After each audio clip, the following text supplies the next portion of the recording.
My name is Ann Sermons Gillis, and I am a member of Unity of Charleston. I've been interviewing our members, our staff, and friends of Unity so that we can get to know them. And once we know their story, we feel more of a community with them and with ourselves. So this morning, I'd like to welcome one of our members, Don Hartstern. Welcome, Don. Thank you. Good to be here. Yay. Well, we're going to start right in the beginning with this. And I just wonder if you could tell us, where were you born? I was born in Louisville, Kentucky.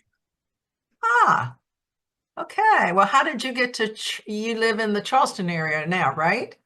I live in West Ashley. West Ashley. And how did you get from there to here? Oh, now you're talking a lot of years. I am. Well, what brought you to the Charleston area? Okay, well, when I first decided, when I retired in 2001, I was an avid sailor. I had my sailboat up on Lake Michigan. But if I had 3 months of sailing, it was a good season. So I was looking for a place where I could sail, and you got the Charleston Harbor here. So that brought me here. Okay, so do you still have a boat? No, after a while, it became just too much. When you get old, you got to worry about taking care of it, and it was getting too much for me. It is a lot of work. I know A it is. lot My of work. sister had a sailboat too. She lived on it. Was your sailboat big enough for you to spend the night on it? Oh yeah, it would sleep four, Oh, wow. 26 foot. Yeah. It was a nice boat. Had a retractable keel so I could move it. Made it a little easier for you. Right. So are you single? I think you are. Yes. You are I'm single. divorced. Are you single and looking or just single and happy? I'm divorced. Okay. Yeah. Do you have any children or did you have any children? No, my wife and I were both teachers, and the last thing we wanted to see was another kid. Oh, and what did you teach? Well, I started out just as a teacher before special education, and I taught at at a state hospital for the emotionally disturbed, and we did some fantastic things there. And I moved up and became principal, but then the Department of Education took over and created special education, so they dumped that program. So then after that, I started working with this for the state, and um, that was not pleasant. But after 30 years, I had enough, so I retired. You mean you worked for the state for 30 years after your teaching career? Right, as a consultant, special education consultant, Oh, okay. but it became just more and more, higher and deeper. All right. I think a lot of people finally give up. Give up their daily bread for for daily happiness. So how did your spiritual search start? I mean, is this something Oh, wow. or I was raised as evangelical and reform, which doesn't exist anymore. They merged with the Congregational, which is amazing because ENR was much more affiliated with the Lutheran. So I really kind of regard myself as a recovering Lutheran.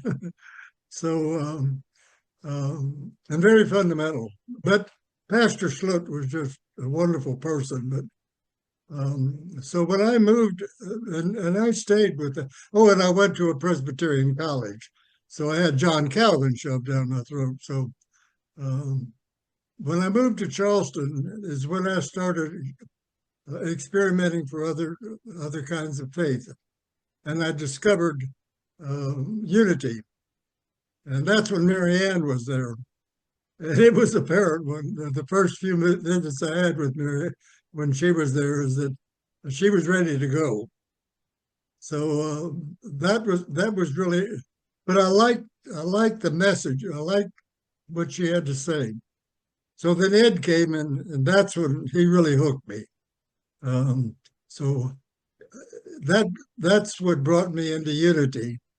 So that that whole concept of Christ within and uh, meditation and all those kinds of activities were really appealing to me, which I never got when I was a Lutheran.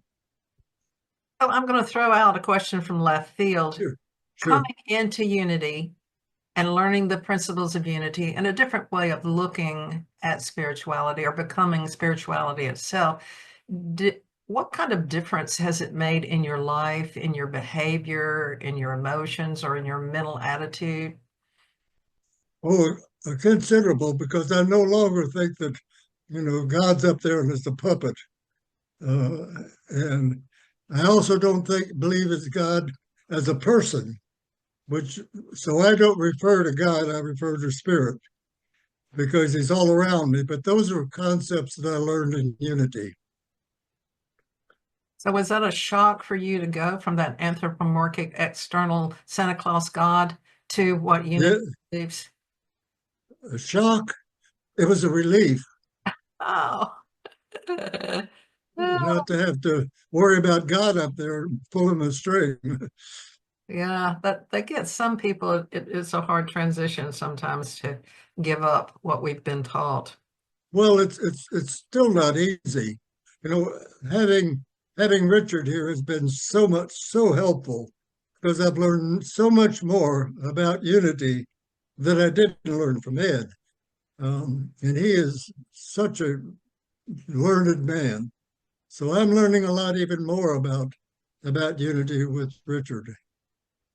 Good. So, what is, after all of this studying and you're learning, and it sounds like you're opening up now, you must have arrived at some kind of philosophy for life. And if so, what is that? Philosophy now, Yes, now. it is what it is, and I'm a part of it. That's a powerful, it's short and simple and sweet and powerful. It is what it is. I think that may be the predominant high thought of the day, or even for our culture, for people to really understand that. Thank you for that. Well, but take that a little further. When I look at the events of my life, some good, some bad, they always prepared me for the next part of my life. So, that is great, helpful, but I no longer think that that's controlled. So it's not controlled. So what is it? Pardon? You said you don't think that that's controlled, what happens in our lives. And so I said, what is it? Well, I don't. God is not a puppet. And so who is controlling our lives? Well, that's my job. That's right. If you're not controlling yourself, you're out of business. You're Well, but Spirit's always there, and he's not judgmental. I can screw up, but that screw up prepares me for the next event. that's wonderful the way that it works, isn't it? Things can Right. be smooth sailing, or if they're not, then that helps us, that provides a step for us to go up a little bit higher. Uh, Do you have but any? that was not an easy transition. I mean, it was only since 2000, well, I guess 2002 that I have grown spiritually. Yeah, that's what I Before was that, wondering. it was It a can puppet. be tough to move. Yes. Right. Pardon? Yes, it can be tough to move to change those beliefs radically like this. That's why I asked you before, was it, a transition, going in this different direction? Well, I do miss the pomp and circumstance of the traditional church. Like Easter's coming up, and I so miss the organ, the choir, and that kind of experience. And the Easter eggs? We have Easter eggs in our church, so you can. Well, but we don't have the organ, I and know. we don't have a choir. I'm teasing you. I am teasing you. And moving on from that, I'm wondering, what are some of your favorite books or authors? Oh, my favorite book is South Abroad. What is this? The author Conway. So I really like his writings. You mean Conroy? Is it Conroy? Conroy Yeah. and South Abroad, my favorite book. I think you're the second or third person I've talked to that really loved his work. Yeah. So do Well, yeah. It well, South Abroad brings it home because it's talking about Charleston. oh yeah, I should read that. I'll write that down. So do you have any, I know you had a favorite hobby was sailing. Now that you're not sailing anymore, do you have any favorite passions or hobbies? Well, that's hard because I'm also an usher at the Performing Arts and the Coliseum, so that takes up a lot of time. So is that a profession or is that That's my mad money yeah, that's okay. And is that something you enjoy doing? most of the time. I'm getting tired of hockey though. I see. Well, do you have any other, you're saying that because of that, you don't have as much time to devote to any kind of hobby or passion? Well, I love the theater. Um, but I had it, and I used to be an usher at the Gilliard and Dock Street, but I had to give that up. But I really do love the theater. But Nice. boy, is it getting expensive. Whew. It is. And so are concerts as well. Um, I, so I get to see a lot. I got to see, well, I still do, in the performing arts, get to see a lot of performances, and I enjoy that. Do you participate in any spiritual practices? And if so, what? Oh, that's a tough one. I did when Lynn was there because Lynn had Lynn had a lot of classes, and I really enjoyed her teaching. But when Ed and Lynn left, things changed. Do you mean Sarah? You When said Lynn. Sarah came, that's when things changed. Yeah, but you were saying Lynn. Did you mean Sarah? No, Lynn who was the assistant pastor with Ed, Oh, Lynn Holland. okay. Yeah, that was before my time. Oh, okay. She was she was a Unity teacher, and she taught a lot of classes. Some were for credit, and so I took a lot of her classes, and she helped a lot in bringing unity to reality. But when she left, so did her teachings. So you kind of missed that, huh?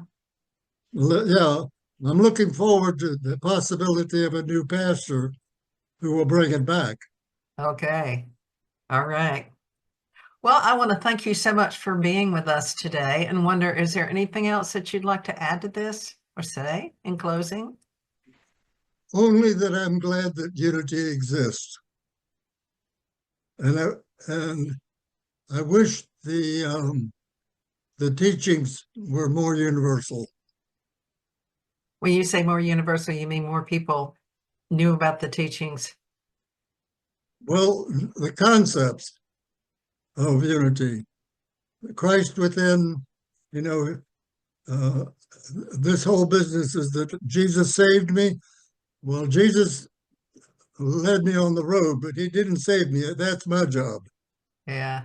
And on the other hand, some people say we really don't need saving because we already are who we are and what we're looking Exactly. is Exactly. ourselves. And so it is a whole different way of thinking. So thank you so much for being with us today, Don. My very much pleasure. All right.